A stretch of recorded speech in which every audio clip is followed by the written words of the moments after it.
Hey, everyone. This is Cynthia Varkevisser, and I'm here with my friend Jocelyn. Jocelyn is helping me build up this new thing I'm doing called Strip Down What's Stuck, a quick 20 to 25-minute coaching session in which we find something that is stuck, bring it down to its essence, and then find the building blocks to get you past. All right. So thank you so very much, Jocelyn, for being one of my guinea pigs. Thank you for having me. I'm excited. Yeah, I am too. So let's just get down to it. Okay. I would love to know how I can be of service to you today. What's up? Yeah, so I think lately I've just been dealing with people pleasing and understanding that that needs to stop, but I think struggling with how to stop that when that's been kind of my lifestyle for most of my life. Gotcha. Well, that's a big question, and we can take this in a bazillion different directions. So what I'm going to do is I'm going to take it on a personal side first, and then you can decide if we're going to go into business, if we're going to go family, if we're going to talk about community, because there's a part of you that actually likes to stand up and speak out for other people, right? I Mhm. won't call it advocacy. You're more of like an awareness maker more than advocacy, right? I don't know if you feel like you're that person, but have you ever noticed that you're be talking with friends and they kind of go down one path and then you have to remind them of something so then they can go Yeah. back and make it not so right too far one way or the other. So you're an awareness maker. And that's a really important thing. To do that, you got to be able to stand up and really talk about the things that are right and wrong to you. Okay. Now, there's a reason why I'm saying this. Those are the moments that you're not a people pleaser. Okay. Those are the moments where you're like, okay, you've just gone too far. Let's bring it back. Yeah. Okay. So if you can remember that you're the person that rights the ship, right? So you're not too far to the left, or you're the bowling ball and you don't want to play with the what's that with the little thing, the Oh, guards. So the yeah, there's no more mhm. gutter balls, Yeah. right? So you're the person that makes sure that the ball is thrown down the lane properly. Okay. It's really important for you to start looking at things that way. As soon as you start looking at things that way, the cause becomes more important than the people. Okay. Okay. So you just have to change your focus. Now, it gets a little bit hard when it comes to three things: money, family, and elders, right? It doesn't matter if that elder has a whole lot of money or not. It's the way that you've been brought up is that you respect your elders, you respect your family, right? Yeah. And yeah, and you respect money. I don't know, like your boss, which is another version of elders. Mhm. So what do? What's really important is that you have to find a way to make something that that you want to bring up more important than the person that you're going to be bringing it up with. Does that make sense? Okay. Okay. So let's talk about job and pretend that it's time for your review and you're afraid to negotiate, Okay. right? Or to stand up for yourself in these ways. What's really important is you arm yourself, go back through the year, which is another thing you're not really good at. You're the type of person that forgives very easily. So you may want to have a brag book, and it can be a really, really tiny book, like, I don't know, like this size, right? This Okay. thick, not a big deal. And every time that you have a something where you're really proud of, you just write it down. Okay. Okay. It could be even smaller, right? It doesn't have to be a big thing. And then before you go into the thing, you have this brag book to boost you up. Okay. Because it's important for you to remember the things that are important to you rather than trying to boost yourself up.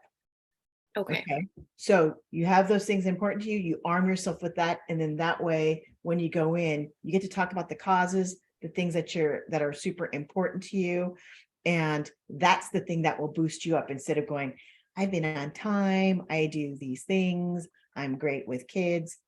That part you can do, but it doesn't have the same energy as when you go, hey, I see this needs to be handled and I know how to do it. Do you Exactly. see what I'm saying? Then you become an expert. So keep doing that. That's the route that you want to take. Okay. Okay. So what I'd like you to do is you're not a people pleaser anymore. You're a purpose pleaser. Purpose pleaser. Yeah, I gotta write that down. I kind of like that. I like it too. I'm taking notes. Great. You're a purpose pleaser. And what that means is if it's not on purpose, it's not for you. Okay. Doesn't matter who it is. It could be anybody. You could be talking to President of the United States, and they'll say something that they happen to say, and it'll spark you, and you're like, that's not it. That's just not it. Right. To like find purpose in what? Right. Yeah. Right. Or the thing that is in alignment, right? The ethical thing for you. That's what you want to stand for rather than the person. Okay. Because here's what I'm going to tell you. There are people that you have worked for that you have given undue respect because of their position and not because of their purpose. So it's about purpose, not position. Purpose, not position. I like that. And sometimes I think being in the professional world, that gets that line is so fine that like I wavered off of it. Right. Now, here's the thing. I don't really know what it is that you want to do in the future. And I'm happy to talk about that. But you have a really lovely corporate sense because you can bring things into order, which is it's not your purpose. It's kind of your secret sauce that you can come organize my closets at any time. You'd be really great at that. And you organize things in a way that I wouldn't be thinking about. Right. So, and you're young. So what's really important is once you start looking at people through purpose rather than position, you'll be able to know how to communicate with that person because that's the kind of grace that you have. And that will help you get your point across. Okay. Okay. Just remember that as you carry yourself through the next few years. Okay. Purpose over position. Purpose over. Okay. Make sense? Yes. Do you have any questions around this?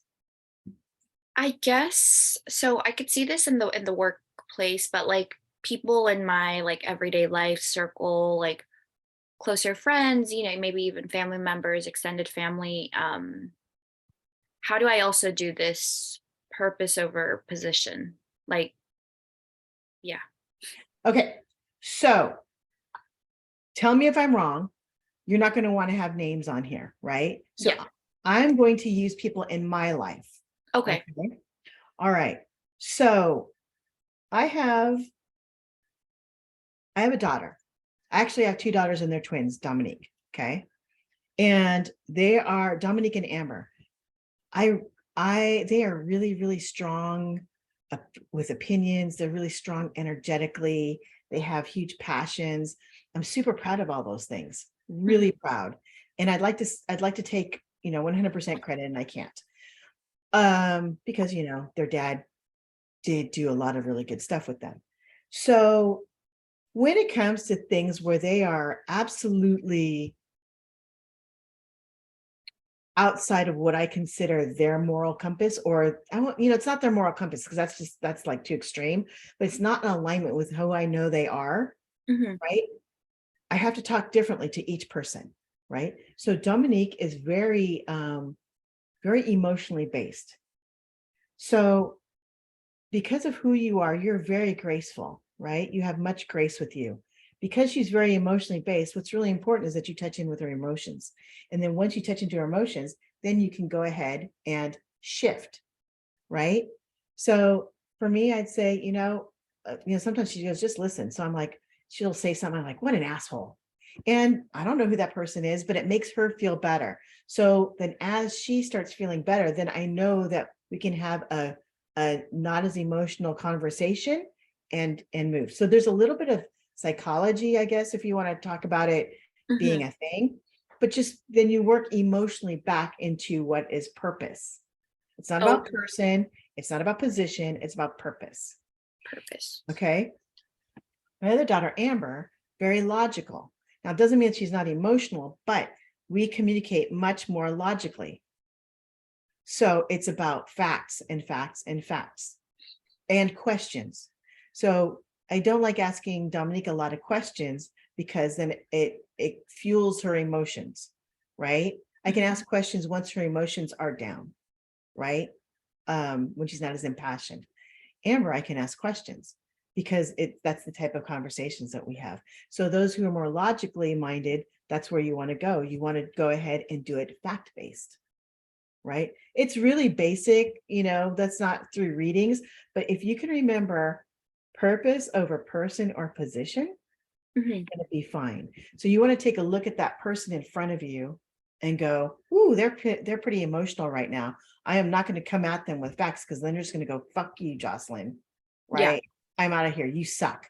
And that's going to hurt your feelings. And it's like a big thing. But if you can just kind of like let them ride their emotions out to the place. And sometimes that place it's not for today. That's okay, because that's not your job. Yeah. All right. As long as you can remember purpose first. Purpose first.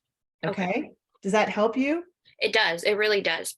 Because All I right. think I've struggled with how to handle corporate world, work life, and then family life when it's the same issue, but it's like different people I'm dealing with. Right. Well, the thing is that at home is much more emotional. So you really don't want to hurt their feelings. Yeah. In corporate, you don't want to hurt their feelings because you feel like it might impact your position. Yeah. Right. The truth is actually, my friend Michelle and I, we just decided we're going to do a class called Stand Up, Stand Out, which is, stand up and stand out doesn't mean that you're going to get kicked out. Yeah. Right. Stand up, stand out really means that you're going to stand out and you're going to be really true to who you are. So this is where it's really important, where your integrity is such that you can stand up and stand out and it's not going to hurt your position. Okay. Okay. Other people, I would say, ooh, you got to be a little bit careful, but it's because they're much more emotionally based, right? It's not that you're not emotionally based. You have your emotions seriously in check because you're that kind of polite. I see. Right? Big difference. Okay. Big difference. Now, do you have a question about that going forward, like with family or anything else, or do you have any other questions? I think and then if for, I guess, romantic relationships, that like kind of the same idea, like kind of go with the meet them where they're at, like versus like the psychological part. Are they logical? Are they more emotional based, and kind of meet them that way? At first, and in certain situations, are you in a relationship now? No. Okay. So relationships are tricky because now when I say relationships with family is always tricky because of history.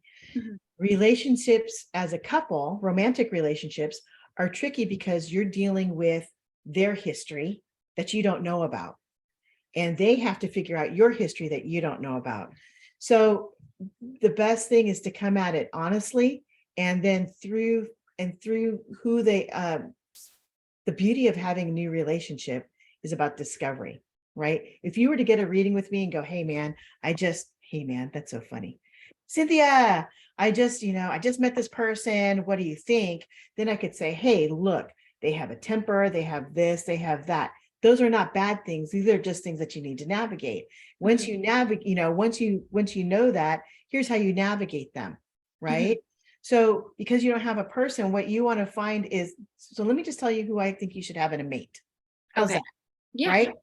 I want you to have, so you like someone who's really super level-headed, who's solid, who like has a great credit score type of thing. You know what I mean? Like solid in a lot of ways.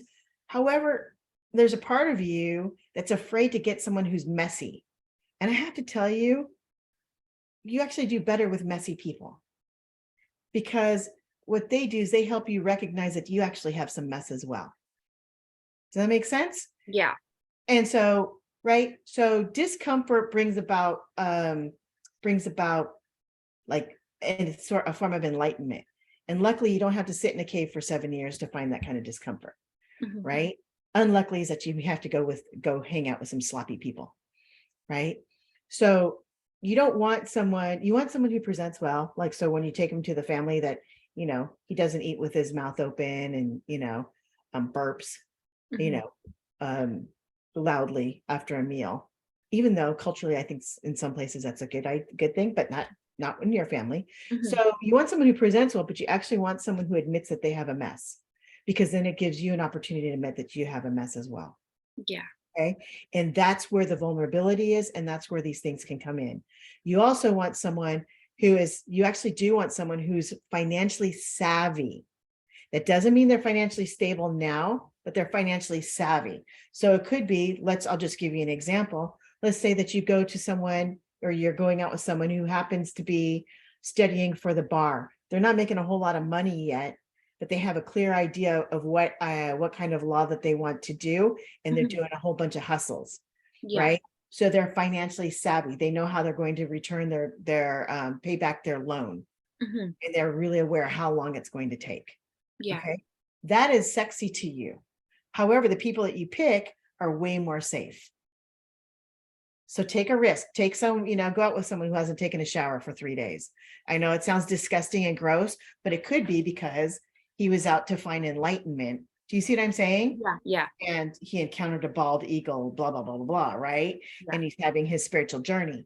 And then he goes to his corporate job. Do you see what I'm saying? So don't, you tend to look at a lot of people on the surface and say, you look good.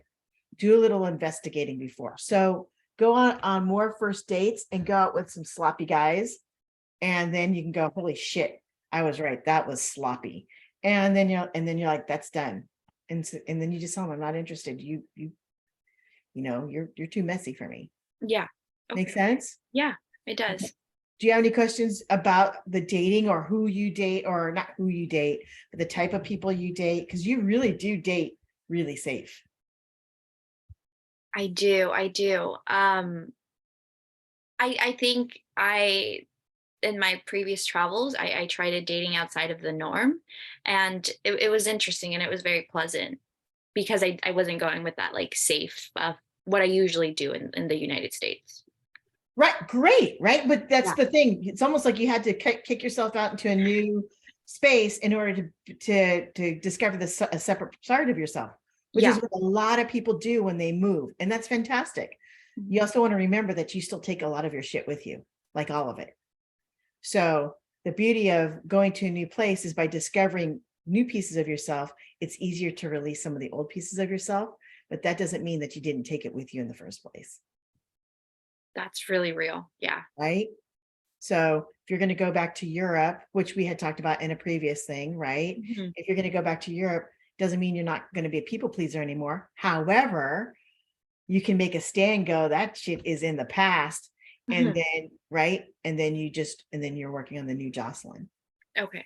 Make sense? Yes, it does. Do you have any other questions around people pleasing? No, I think that was good. Okay. Do you have any other questions? Because we have a few more minutes. Do you have any other questions that are coming up for you?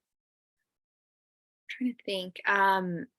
I think you mentioned being in alignment, and I think some of the work I've been doing the last year or two has really been into like being my most authentic self. And Yeah. obviously, people pleasing kind of hinders that. So, a work in progress. But yeah, I'd love to hear a little bit more of like, what does that look like for me, like being fully in alignment and being fully authentic?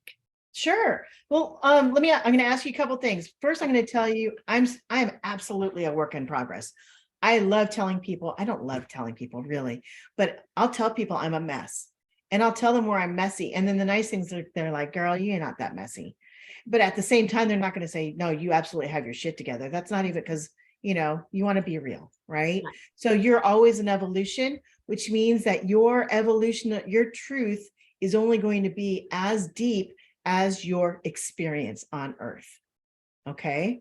You can be an old soul and 5 years old, and you have a deep truth. And then these things happen, and then your truth, it's just a honing in of what your truth is. Okay. Okay. So here's the thing for you. You're you're a pretty ethical person, right? like I can't even play with you in an unethical way because you're the type of person to like sweep that back to where it needs to be. Mhm. That makes sense? Do you Mhm. agree or I disagree? I do. Yeah. Okay. So yeah, I can't even play with you. Like, let's, like I can't do a dine and dash. Like people have talked about dining. I just think that's horrible. But I can't even, yeah, I can't even play with you on like a lower level of play, right? Mhm. So so you have this beautiful sense of purpose. And when I say purpose, let's back up. You have a beautiful sense of integrity. Okay. Your integrity is going to shift as you get older. And all you're doing is that you're qualifying what your integrity is. Okay. Now, that doesn't mean that your integrity isn't strong or here, but you're going to know that, like, I'll just say, um, like you could say, mine would be, what would mine be? I'll just use one, which is we all deserve equal treatment. Mhm. Well, the qualifier is equal treatment does not mean equal things, right? Which is Mhm. why the word equity has come up. So I'll use my twin girls. Dominique needs more emotional time. That doesn't mean Amber doesn't need emotional time. Yeah. What it means is to get to Amber's emotional time, we talk logic, right? So these are my qualifiers, right? Mhm. But I still believe in equity. I just now have to define what is equity. Makes sense? So Yes. this is where you are right now. What is it that you plan on doing in the future, work-wise? I'm thinking something in the realm of psychology. Um, I'm trying to go back to school to work in mental health, counseling, clinical stuff. Okay. Now, are you planning on working with kids? Um, Potentially, but not primarily children. I would like to work more with adults. Okay. Okay. So here's the thing. You're incredibly sweet. Trauma is going to be hard for you in the mental health field. Okay. So that is going to it's going to kind of nix a bunch of stuff. Okay. So I guess I'm just going to say it this way. Were you planning on working with rape victims? No, I know that about myself. Yeah, Like you can't do emotionally that. too heavy. Yeah. Domestic violence, you can't do any of that. You can do eating disorders. You can do eating disorders. You can do any kind of anxiety. Do you plan on working with women? Yes. Okay, so here's the deal. You can work with women, you can work with moms, you can work with postpartum, you can work with anything that has to do with that. You actually, out of all the whole running the list, right? You can Mhm. actually work with non-binary, you can work with all the, right? Transgender. The one thing that you'll have a hard time with are single women, just so you know. Interesting. Okay. Well, it's because it's like unless you can find their purpose, right? Like what's their purpose?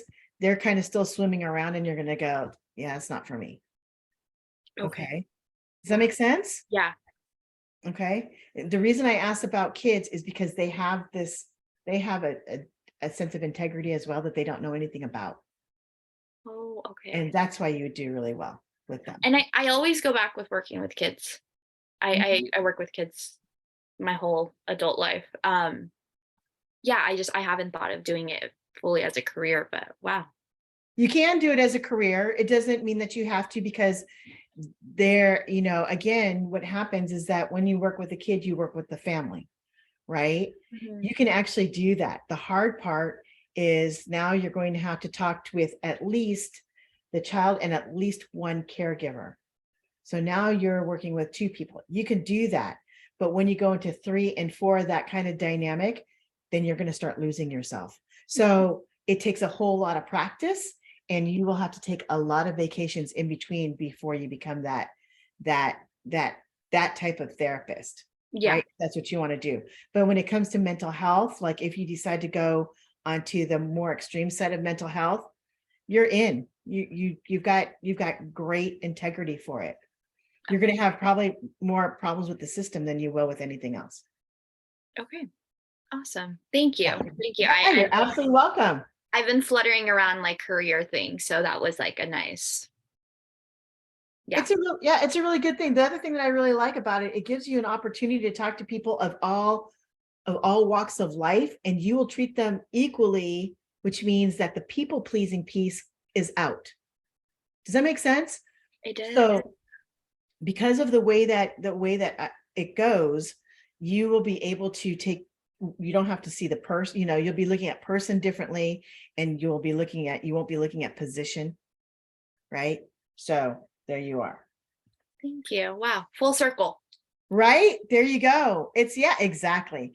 So we're at time. Do you have any other questions before we sign off? No, I don't. I feel energized and excited to see what the future brings. Okay, yeah, great. So we usually have 3 steps for you, but Okay. the way this thing worked out is that you actually only have one thing that's really important. Can you remember what it was from the back? Yes. I love it. Purpose, not position. Purpose, not position. That is great. And person, not position. However, the one little thing is get yourself a book and start writing and call it a brag book.